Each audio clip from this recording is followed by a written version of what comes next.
ওখান থেকে ওনাকে প্রথম আসমানে নিয়ে গেলেন।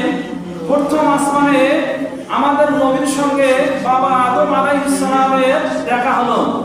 আদম আলাইহিস সালামের সঙ্গে কথা বলা হলো। আদম আলাইহিস সালাম আমাদের নবীর জন্য কল্যাণমূলক দোয়া করলেন। এরপর দ্বিতীয় আসমানে গেলেন। দ্বিতীয় আসমানে হযরত ঈসা এবং ইয়াহইয়া আলাইহিস সালামের দেখা হলো। ওখানে ওনাদের সঙ্গে কথা হলো। এরপর আমাদের নবী তৃতীয় আসমানে গেলেন।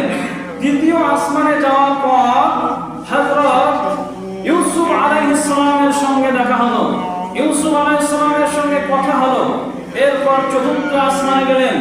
চতুর্থ আসমানে যে ইদ্রিস আলাইহিস সালামের সঙ্গে সাক্ষাৎ হলো, সেখানেও ওনার সঙ্গে কথাবার্তা হলো।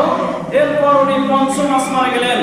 পঞ্চম আসমানে গিয়ে মুসা আলাইহিস সালামের ভাই হারুন আলাইহিস সালামের সঙ্গে দেখা হলো, সেখানেও কথোপকথন হলো।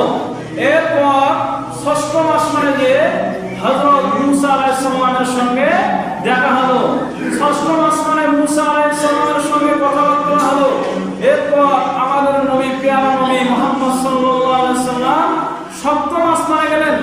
7 নম্বর আসমানে যে উনি আমাদের জাতির পিতা ইব্রাহিম আলাইহিস সালামের সঙ্গে দেখা করলেন, সেখানে কথা হলো। অনেকগুলি কথা হয়েছে ইব্রাহিম আলাইহিস সালামের সঙ্গে।